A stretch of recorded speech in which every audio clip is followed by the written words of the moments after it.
evening friends, and you are most welcome in this online class of our Samarth coaching classes. And the same question friends, are you doing well at home? I am not only hopeful but also 100% sure that you are doing extremely well at home. Am I right friends? Really? Okay then friends, come to the point. And which is the point today? Friends, today's point is very important point. Which is that? That is tense. Yes, tense is very important topic from the point of view of grammar. Why? Because we need the knowledge of tense if we want to learn any kind of grammar. That is why it is said that tense is the foundation or basement of any grammar. Therefore, first of all, we need to learn tenses. So friends, first of all, let's see where did the word tense come from into English language, or where did the word tense derive from, or in another word we can say how did this word, which word tense, come into existence, or how did this word get originated. Friends, listen carefully. The word tense is derived from the Latin word tense. Which word? Latin word tense. Latin is a language. This word tense is derived from tense. The meaning of tense is time. Meaning of tense is time. And the word tense, T-E-N-S-E, is derived from this word T-E-M-P-U-S, which means time. Now, friends, we will see what is a tense. What is the definition of tense? Friends, I have written the definition of tense on the whiteboard. On the whiteboard. See. Tense is such a form of the verb which shows the time of an action or state. Listen carefully friends once again. Tense is such a form of the verb which shows the time of action or state. State means avastha in Marathi. See friends,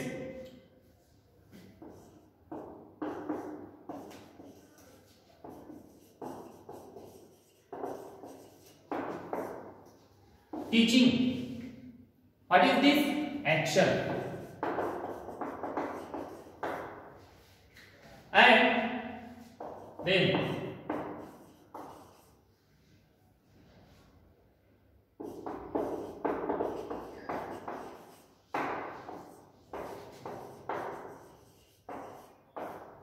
state, or we can also say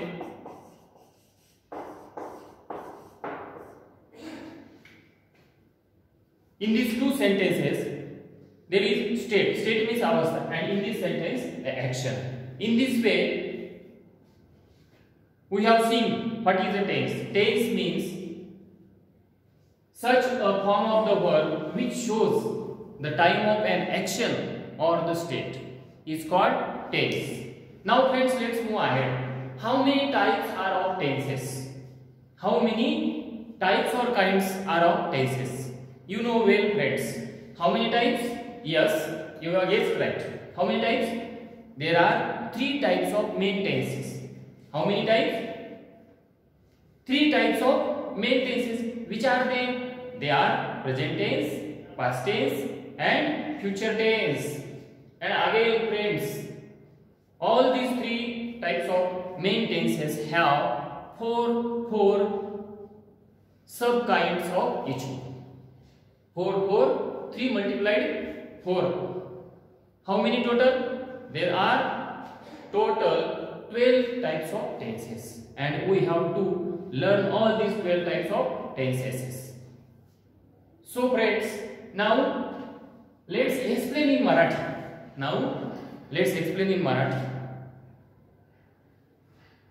तर मित्रांनो, आज आपल्याला काय करायचंय? काळ शिकायचंय. काळ त्याला English मध्ये टेन्स म्हणतात. तर हा इंग्लिश मध्ये जो टेन्स हा शब्द आहे, हा टेन्स कसा शब्द अस्तित्वात आला, कुठून आला? तर हा टेन्स हा शब्द जो आहे तो लॅटिन शब्द टेन्स, लॅटिन शब्द टेन्स या शब्दापासून तो आलेला आहे आणि त्याचा अर्थ होतो वेळ. त्याचा काय अर्थ होतो? वेळ. आता आपल्याला बघायचं की टेन्स म्हणजे काय. मी इथे बोर्डवरती डेफिनेशन, टेन्स म्हणजे अशा प्रकारचं क्रियापदाचं रूप असतं जे क्रियापदाचं रूप काय करत असतं, त्या क्रियेची वेळ दर्शवितं किंवा मग एखादी अवस्था दर्शवतं, त्याला म्हणतात टेन्स. मी इथे उदाहरण लिहिलेलं आहे. आय एम टीचिंग या वाक्यामध्ये काय केलेली आहे? ऍक्शन दर्शवलेली. दुसऱ्या वाक्यात I am thirsty, I am sad या वाक्यामध्ये काय केलेले? अवस्था दर्शवलेली. म्हणजे अशा प्रकारे टेन्सचं फॉर्म किंवा क्रियापदाचं फॉर्म हे काय करत असतं, एकतर टेन्स म्हणजे काय, एकतर ते क्रियेची वेळ दर्शवितं किंवा एखादी अवस्था दर्शवितं. आता आपल्याला त्याच्या पुढे जायचे की किती प्रकारचे टेन्स असतात. हे आपण जवळपास म्हणजे तसं तर 5वी 6वी पासून टेन्स शिकत आलेलो आहोत. आता टेन्स किती प्रकारचे असतात? हो, सगळ्यांना माहिती आहे टेन्स किती प्रकारचे असतात? 3 प्रकारचे. कोणते कोणते? प्रेझेंट टेन्स म्हणजे त्याला वर्तमान काळ, पास्ट टेन्स म्हणजे त्याला काय म्हणतात? भूतकाळ, आणि फ्युचर टेन्स, FUTURE, फ्युचर, फटुरे नाही, फ्युचर टेन्स. हा, तर अशा प्रकारे हे 3 मुख्य काळ आहेत आणि त्याच्याही पुढे जाऊन पुन्हा या तिन्हीचेही किती किती उपप्रकार पडतात? 4 उपप्रकार पडतात. असे टोटल किती झाले? 12. आपल्याला हे 12 प्रकार शिकायचे, बरोबर आहे. पण 12 प्रकार एका दिवशी शिकता येतील का आपल्याला? आणि जर मी तुम्हाला 12चे 12 एका दिवशी शिकवून टाकले तर डोक्यात दुसरं काही नाही. म्हणून आपल्याला काय करायचे? एक एक प्रकार शिकायचे. अगोदर प्रेझेंट टेन्सचे प्रकार बघू, नंतर पास्ट टेन्स कडे जाऊ, नंतर फ्युचर टेन्स कडे जाऊ. अशा प्रकारे आता आपल्याला टेन्सला सुरुवात करायची. तर बघा, सर्वात अगोदर आपण प्रेझेंट टेन्स बघणार आहोत.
अशा प्रकारे टेन्सचे हे 3 मुख्य प्रकार झाले. आता आपल्याला काय करायचंय? या तिन्हीचेही एक एक उपप्रकार बघायचे. सर्वात अगोदर काय करू? प्रेझेंट टेन्सचे उपप्रकार बघू. आणि हा जो प्रेझेंट टेन्स आहे मी बोर्डावर लिहिलेलाच आहे. आता बघा, हे दोन्ही पुसून टाकतो आणि प्रेझेंट टेन्स पासून पुन्हा एकदा सुरुवात करूया. तर प्रेझेंट टेन्स मधला जो पहिला उपप्रकार आहे तो कोणता असतो? सगळ्यांना माहिती आहे कोणता? हा, सिंपल प्रेझेंट टेन्स. तर आपल्याला आता अगोदर काय करायचंय? सिंपल प्रेझेंट टेन्स शिकायचा आहे. कोणता? Simple present tense.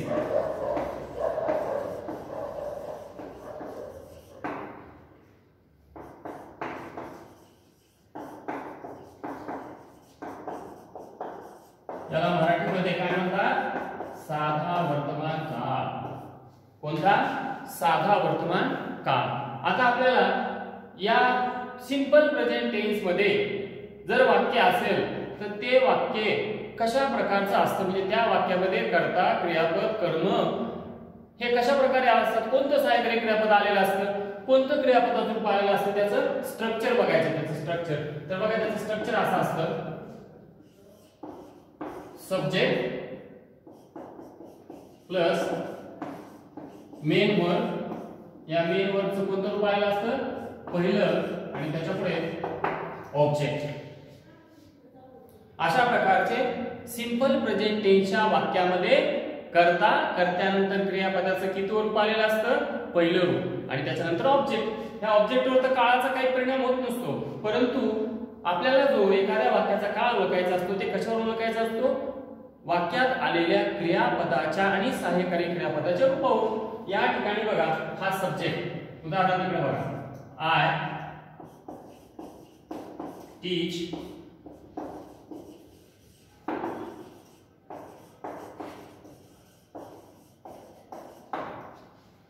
या वाक्यामध्ये हा काय आहे?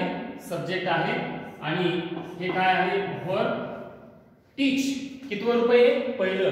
आणि त्यातलं जे ऑब्जेक्ट आहे ते एवढं ऑब्जेक्ट आहे बघा. हे म्हणजे सिंपल प्रेझेंट टेन्सचं वाक्य जर ओळखायचं असलं तर कसं ओळखायचं? जेव्हा जेव्हा कर्त्याच्या पुढे क्रियापदाचं पहिलं रूप आलेलं असेल तेव्हा तेव्हा त्या वाक्याचा काळ हा कोणता असतो? सिंपल प्रेझेंट टेन्स असतो. किंवा दुसऱ्या शब्दात असं जरी म्हणलो, जर का कर्त्यानंतर क्रियापदाचं पहिलं रूप आलेलं असेल तर त्या वाक्याचा काळ हा सिंपल प्रेझेंट टेन्स असतो. तसं तर बघा आणखी एक तुम्हाला छोटीशी आयडिया सांगतो. या वाक्याचा जर मराठीत या वाक्याला जर मराठीत रूपांतरित केलं तर या वाक्याचा अर्थ असा होतो, आय टीच इंग्लिश ग्रामर, म्हणजे मी इंग्रजी व्याकरण शिकवतो.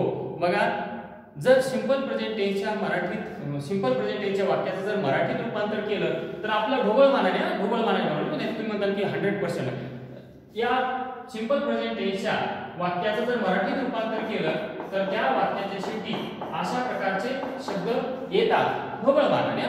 तर ते बघा कोणतं बी सिंपल प्रेझेंट टेन्सचं वाक्य घ्या आणि त्याला मराठीत रूपांतर करून बघा. आय टीच इंग्लिश म्हणजे मी इंग्लिश शिकवतो. आय ईट मँगो मी आंबे खातो. आय ईट चॉकलेट्स किंवा दे गो फॉर अ वॉक ते फिरायला जातात. अशा प्रकारे कुठल्याही सिंपल प्रेझेंट टेन्सच्या वाक्याचं जर मराठीत रूपांतर केलं तर त्या मराठी वाक्याच्या शेवटी अशा प्रकारचे शब्द आलेले असतात. यावरून ज्या मराठी वाक्याच्या शेवटी हे शब्द असतात त्या मराठी वाक्यांचा काळ सिंपल प्रेझेंट टेन्स असतोच. तुम्ही कुठल्याही सिंपल प्रेझेंट टेन्सच्या वाक्याचं मराठीत रूपांतर करून बघा आणि नंतर बघा त्याच्या शेवटी हे येतात का नाही. आता हे झालं वाक्याचं स्ट्रक्चर, बरोबर आहे. आता बघा या ठिकाणी मी या वाक्यामध्ये जो सब्जेक्ट वापरला आहे हा सब्जेक्ट आहे आय. आता सब्जेक्ट म्हणून आपण त्याचा वापर करतो ते सर्वनाम कोणते? पुरुषवाचक सर्वनाम, पर्सनल प्रोनाउन म्हणतो त्याला. कोणते कोणते? एक तर आय, त्याचं अनेक वचन काय असतं? वी. द्वितीय पुरुषी काय असतं? यू, त्याचं अनेक वचन काय असतं? यू. नंतर थर्ड पर्सन म्हणजे तृतीय पुरुषी एकवचनी ही, शी, इट किंवा ह्या ही, शी, इटच्या जागेवर एक नाव आलं तरी ते थर्ड पर्सन असतं, एक नाव. आणि त्याचं अनेक वचन ही, शी, इटचं किंवा एका नावाचं अनेक वचन काय असतं? दे असतं. दे. ही, शी, इटचं अनेक वचन काय असतं? दे. मला सांगायचंय असं की या ठिकाणी एक महत्त्वाचा नियम आहे की जर या प्रथम पुरुषी कर्त्याच्या जागी जर का ही, शी किंवा इट आलं तर बघा या ठिकाणी काय होतं? हे जे मुख्य क्रियापद आलेलं असतं या मुख्य क्रियापदाला एस किंवा एस प्रत्यय लागत असतो. बघा टीचर्स,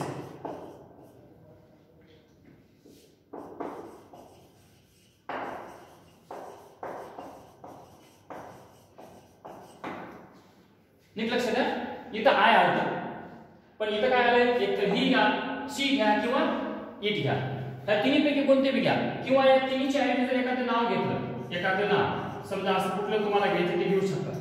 तर एक जर असेल तर पण त्याचा काय होईल की टीचेस इंग्लिश ग्रामर. या ठिकाणी टीचला ईएस लागलं. आता काही क्रियापदांना ईएस लागतं, काही नाही ईएस लागतं, तोच एक सेपरेट नियम आहे. परंतु एवढं लक्षात राहू द्या, नियम तुम्ही वाटल्यास लिहून घ्यायचा असेल तर लिहून बी घ्या.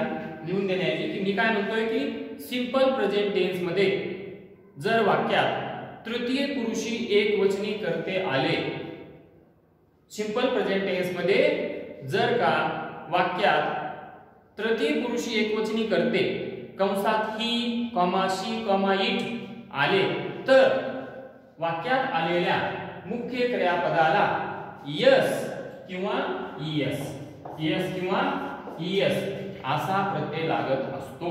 हा या ठिकाणी जर आपण हे एस ईएस नाही लावलं तर ते वाक्य चुकत असतं, लक्षात ठेवा. म्हणून हा नियम लक्षात ठेवा. सिंपल प्रेझेंट टेन्स मध्ये तृतीय पुरुषी एकवचनी कर्ते म्हणजेच ही, शी, इट किंवा एखादं नाव आलं तर अशा वेळेला वाक्यात आलेल्या मुख्य क्रियापदाला यस किंवा ईएस असा प्रत्यय लावावा लागतो.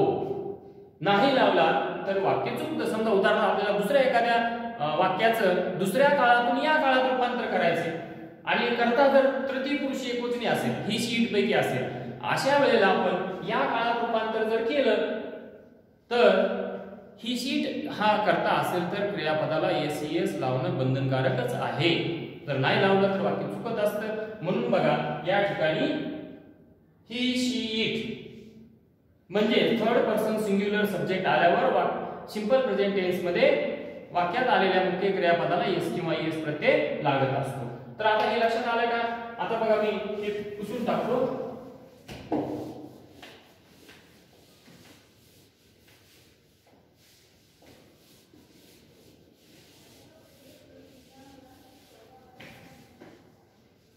हा फ्रेंड्स, हे बघा. तर आता याचं काय करायचं आपल्याला माहितीये का की याचे आपल्याला तोंडीच उपयोग बघायचे. तोंडी उपयोग काय करायचे? तोंडी उपयोग बघायचे. मी तुम्हाला थोडक्यात तोंडी उपयोग सांगतो. पहिला जो उपयोग आहे तो या सिंपल प्रेझेंट टेन्सचा काय असतो माहितीये का की हॅबिट म्हणजे सवय किंवा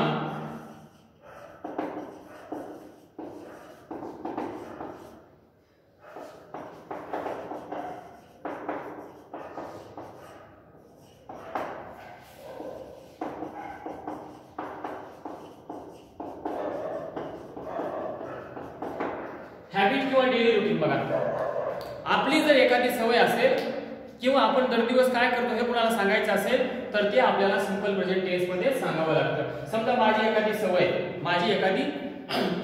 सवय ती जर मला कोणाला सांगायची असली तर ती मला फक्त आणि फक्त सिंपल प्रेझेंट टेन्स मध्ये सांगावं लागेल. जर का आपण दुसऱ्या काळात सांगितलं त्याचा अर्थ असा नाही निघणार की त्या प्रकारची मला सवय आहे. समजा उदाहरणार्थ आपण एखाद्या व्यक्तीचं वर्णन करून सांगतो की या व्यक्तीला हिंडण्याची सवय. मग आपण काय म्हणतो की तो माणूस नुसता फिरतो. किंवा एखाद्याला काहीतरी खाण्याची सवय असते. मी असं म्हणालो की मला चॉकलेट खाण्याची सवय, तर मी काय म्हणेल तुम्हाला, मी चॉकलेट खातो. आमच्या लहानपणी काही मुलांना घरातली चोरून साखर खायची सवय होती. काय? चोरून साखर खायची. त्या काळात चॉकलेटचं जास्त प्रमाण नव्हतं. तर त्यावेळेला काही आई वडील शिक्षकांकडे तक्रार करत असतात की आमचा मुलगा साखर खातो, आमचा मुलगा गुळ खातो. गुळ खातो. बघा, साखर खातो, गुळ खातो, पोहायला जातो, फिरतो, उलट बोलतो. अशा प्रकारे नुसता इथून उठतो, तिथं बसतो, गाडी पळवतो. हे सगळे वाक्य जे आहेत बघा हे सवयीचे आहेत. कशाचे आहेत? सवयीचे आहेत. आणि आपल्याला ते वाक्य ह्याच काळात सांगावे लागतील. जर दुसऱ्या काळात सांगितलं त्याचा अर्थ असं नाही निघणार की ही सवय आहे. म्हणून बघा मी इथं हॅबिटचं एक उदाहरण लिहितो. काही मुलं बघा की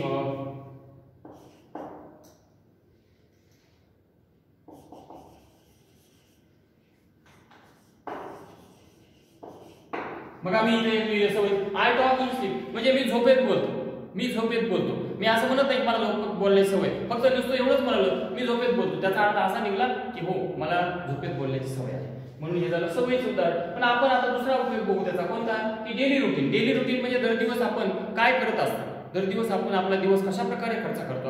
how do we spend our. आपण समजा कुठेतरी लांब राहतो आणि आपल्या आई वडिलांना पत्राद्वारे आपल्याला कळवायचं की सकाळी उठल्यापासून संध्याकाळी झोपेपर्यंत कशा प्रकारे आपण आपला दिवस घालवतो हे जर कोणाला सांगायचं असेल तर ते आपल्याला सिंपल प्रेझेंट टेन्स मध्ये सांगावं लागेल. तर आपल्याला असा अर्थ निघेल की आपण त्यांना आपलं दैनंदिन कामकाज सांगत आहोत. बघा समजा मी बारकाईने सांगतोय, तुम्ही ऐका फक्त. समजा आपण सकाळी उठल्यापासून किती वाजता उठतोय? समजा आपण 6 वाजता उठतो. मी काय म्हणेल? I get up at 6. Then I take bath. बघा आय गेट अप हे पहिलं रूप आहे. देन आय टेक बाथ, बरोबर आहे. देन आय टेक टी, नंतर चहा घेतो. Then I read newspaper. Then I pack my school bag. Pack म्हणजे भरणे. I go to school. Go क्रियापदाचं पहिलंच रूप आहे. Then I come back from school at noon. दुपारी परत येतो. Come back. Then I take my lunch. नंतर मी दुपारचं जेवण करतो. Then I study for 2 hours, नंतर मी 2 तास अभ्यास करतो. I go to my class. Yes, class आता सुट्ट्या आहेत म्हणून I go to my class. हे प्रत्येक वाक्यात आलेले जे क्रियापद आहे गो, कम, हे पहिले रूप आहेत. म्हणजे हे वाक्याचे काळ कोणते आहेत? Simple present tense.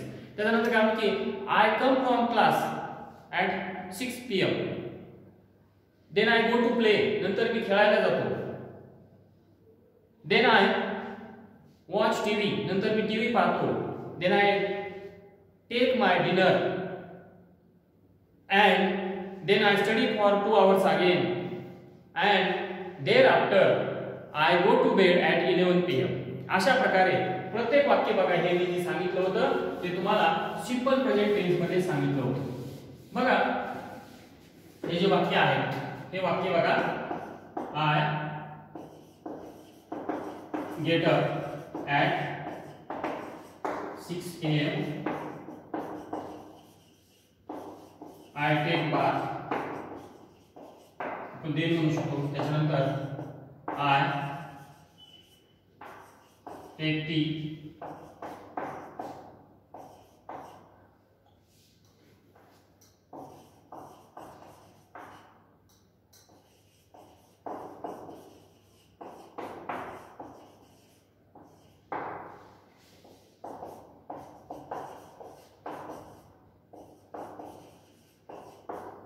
आता या प्रत्येक वाक्यामध्ये आपण काय म्हणू शकतो? देन देन म्हणू शकतो. त्याच्यानंतर I come back from the school at आणि याच्या पुढे असं वाढू शकतो आपण आणखी की आय टेक लंच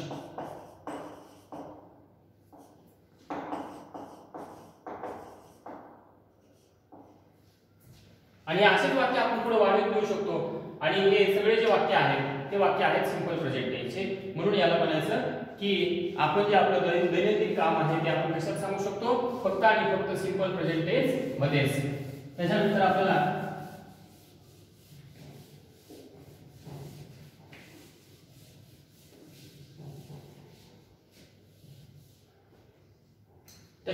काय करायचं की सिंपल प्रेझेंट टेन्सचा पुढचा उपयोग बघायचा. पुढचा उपयोग कोणता? की पुढचा उपयोग आहे युनिव्हर्सल ट्रूथ, म्हणजे त्रिकालाबाधित सत्य सांगण्यासाठी. युनिव्हर्सल ट्रूथ म्हणजे काय ते नीट काळजी बघाय का, की जगामध्ये आपण कुठेही गेलो तरी आपण जे बोललेलं वाक्य हे चुकीचं आहे असं कुणीही म्हणू शकणार नाही. त्याला म्हणतात युनिव्हर्सल ट्रूथ, किंवा सगळ्या विश्वाने मान्य केलेली जी गोष्ट आहे त्याला म्हणतात. उदाहरणार्थ काय? The sun rises in the east, sets in the west, sugar is sweet, honey is sweet, बरोबर नाही? The earth moves around itself, हे आहे युनिव्हर्सल ट्रूथ. हे सुद्धा आपल्याला जर कोणाला सांगायचे असतील तर हे सिंपल प्रेझेंट मध्ये सांगावे लागतात. जर आपण चुकून त्याचा काळ बदलला तर त्याचा अर्थ बदलतो. समजा उदाहरणार्थ the earth revolves around itself. Revolve म्हणजे फिरणे, पृथ्वी स्वतःभोवती. बघा तुम्हाला उपयोग नंबर 2 लिहून देतो. Use to universal truths.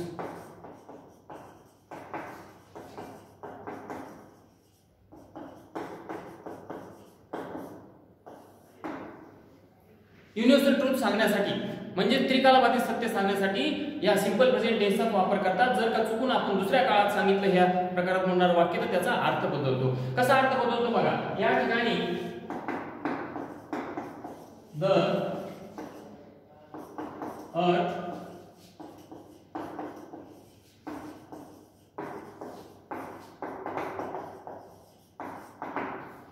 या ठिकाणी वाक्याचा अर्थ होतो the earth revolves around itself, म्हणजे पृथ्वी स्वतःभोवती फिरते. बरोबर आहे? फिरते. बघा सिंपल प्रेझेंट टेन्स असल्यामुळे मराठी वाक्याची शेवटी ते आहे. पृथ्वी स्वतःभोवती फिरते याचा अर्थ असा आहे की मागे फिरली पुढेही फिरणार आहे का? त्याचा अर्थ म्हणजे आपण समजा जर या वाक्याला दुसऱ्या काळात सांगितलं त्याचा अर्थ असा निघणार नाही की या वाक्यातली क्रिया जी आहे मागे बिघडली पुढे बिघडणार आहे, सध्या बिघडते.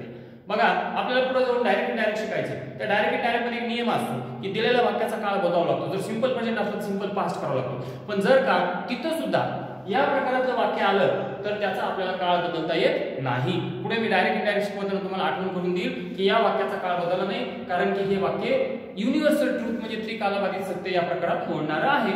कारण का, जरी त्याचा नियम असला की सिंपल प्रेझेंटचा सिंपल पास्ट करावा आणि जर आपण याचा सिंपल पास्ट केला, रिव्हॉल्व्हचा ईडी लावलं तर सिंपल पास्ट झाला.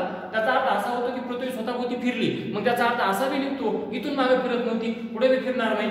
आजच चमत्कार आणि म्हणून फिरली. तसं आहे का? नाही. वस्तुस्थिती काय की ही मागील घटना घडली पुढे बी आणि हे सगळे जगाने मान्य केली, कुणी हे चुकीचं आहे असं म्हणणार नाही.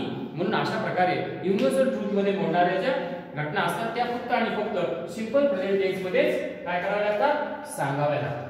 फक्त आणि फक्त सिंपल प्रेझेंट टेन्स मध्येच. कारण की जर आपण चुकून त्या दुसऱ्या काळात सांगितल्या तर त्याचा काय होतो? अर्थ बदलत असतो. म्हणून आपल्याला हे युनिव्हर्सल ट्रूथ मध्ये मोडणाऱ्या ज्या घटना आहेत त्या फक्त आणि फक्त सिंपल प्रेझेंट टेन्स. आता मित्रांनो काय करायचं आपल्याला माहिती आहे का? हे वाक्य जे आहे मी लिहिलेलं बोर्डावर, कसलं वाक्य? विधानार्थ वाक्य, स्टेटमेंट. आता आपल्याला ह्याच वाक्याला काय करायचे? प्रश्नार्थक आणि निगेटिव्ह कसं करायचं ते बघायचं चौथा म्हणजे आपल्याला ते लक्षात येईल. बघा हे आहे विधानार्थ वाक्य. उदाहरण आणखी एक वाक्य लिहितो मी. हे बघा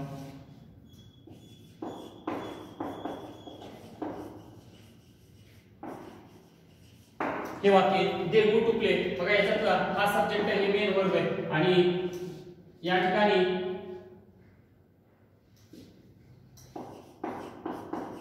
गो टू प्ले एव्हरी डे. आता या ठिकाणी हे मेन वर्ब आहे आणि आपल्याला काय करायचं? आता या वाक्याला प्रश्नार्थ करून बघायचे. या सिंपल प्रेझेंट टेन्स मध्ये जर वाक्याला प्रश्नार्थ करायचा असला किंवा येस नो टाइप करायचा असला तर या येस नो टाइपच्या वाक्याची सुरुवात आहे ती अशा प्रकारे करतात.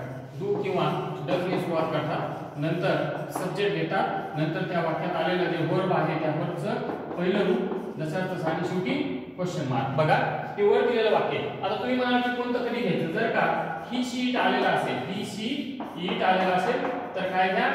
डज घ्या. ही शीट आली असेल. आणि जर का आय, वी, यू आणि दे आलेला असेल तर कशाने सुरुवात करा? डू ने. बघा आता इथं कशाने सुरुवात होईल? मग आता या ठिकाणी दे आले म्हणजे कशाने सुरुवात होईल? डू ने. बघा मी डू ने सुरुवात करतो. डू ला डू, त्याच्यापुढे आता सब्जेक्ट इथं काय आलेला आहे? दे, म्हणून हा दे ला दे. त्याच्यापुढे काय आहे? वर्ब. वर्ब काय आले तर गो. त्याच्यापुढे काय राहिलेलं वाक्य जास्त असेल? To play. आणि हे एव्हरी डे ला एव्हरी डे क्वेश्चन मार्क. हा झाला प्रश्नार्थक. हे झालं प्रश्नार्थक वाक्य. कशाचं? या वाक्याचं. कशानुसार केलं? या सूत्रानुसार. बघा डू डज पैकी काय घेतलं? डू घेतलं. सब्जेक्ट काय होता? दे ला दे. हे क्रियापद काय होतं? गो ला गो. आणि पुढचं वाक्य काय तसं हे केलं येस टू टाइप. आता याच वाक्याला जर निगेटिव्ह बनवायचं असलं, अर्थ न बदलता नाही, निगेटिव्ह बनवायचं असलं तर कसं बनवतात बघा? Subject plus do oblique does plus not plus वर्बचं पहिलं रूप प्लस ऑब्जेक्ट. बघा हे वरचंच वाक्य. हे बघा सब्जेक्टला सब्जेक्ट, हे डू ला डू, त्याच्यापुढे नॉट ला नॉट, प्ले ला play. They do not go आहे go to play every day. हेच वाक्य प्रश्नार्थक केलं या सूत्रानुसार, हेच वाक्य या सूत्रानुसार निगेटिव्ह केलं. या बघा सब्जेक्टला सब्जेक्ट डू डज पैकी डू, नॉटला नॉट, वर्ब काय असतं? गो. हे गो ला गो, पुढचं वाक्य जास्त आणि शेवटी इथं काय केलं? ते फुल स्टॉप दिला. अशा प्रकारे ह्या वाक्याला आपण निगेटिव्ह केलं आणि हे प्रश्नार्थक केलं. हे आपल्याला चलत चलत शिकायचे, टेन्शन सोबतच हे शिकायचे. हे महत्त्वाचं आहे आणि त्याचे सूत्र पण लक्षात ठेवायचे. हे विधानार्थ वाक्य सूत्र, हे प्रश्नार्थ वाक्याचे, हे निगेटिव्हचे. अशा प्रकारे आपण सिंपल प्रेझेंट टेन्स पूर्ण केलेला आहे. या सिंपल प्रेझेंट टेन्सचे जे स्ट्रक्चर आहे ते असं आहे: सब्जेक्ट प्लस मेन वर्बचं पहिलं रूप plus object. Subject plus main वर्बचं पहिलं रूप प्लस ऑब्जेक्ट. बरोबर. आणि यामध्ये एक महत्त्वाची गोष्ट अशी असते की ज्या वेळेला सब्जेक्ट म्हणून ही शी इट म्हणजे थर्ड पर्सन सिंग्युलर सब्जेक्ट आलेला असेल त्यावेळेला वाक्यात आलेल्या मुख्य क्रियापदाला येस किंवा येस असा प्रत्यय लावावा लागत असतो. आणि त्याच्यानंतर त्याचे उपयोग बघितले आपण की आपली किंवा दुसऱ्याची कुणाची बी सवय सांगायची असेल तर सिंपल प्रेझेंट मध्ये सांगावे लागते. त्याचसोबत जर का युनिव्हर्सल ट्रूथ म्हणजे त्रिकालाबाधित सत्य या प्रकारात मोडणारे वाक्य असेल तेही आपल्याला फक्त सिंपल प्रेझेंट मध्ये सांगावं लागतं. त्यानंतर आपण बघितलं की सिंपल प्रेझेंट टेन्सच्या वाक्याला जर प्रश्नार्थ करायचं असलं तर या सूत्रानुसार करतात, निगेटिव्ह करायचं असलं तर या सूत्रानुसार करतात. आणि अशा प्रकारे आज आपण सिंपल प्रेझेंट टेन्स इथं संपवलेला आहे फ्रेंड्स. थोडा वेळ जास्त लागला परंतु एवढं एक्सप्लेन करणं आवश्यक होतं. Thank you very much for watching this video and let's see continuous present tense tomorrow. आणि उद्याच्या आपल्याला या प्रेझेंट टेन्सचा पुढचा जो प्रकार आहे तो पाहायचा आहे. Thank you once again friends. Thank you very much.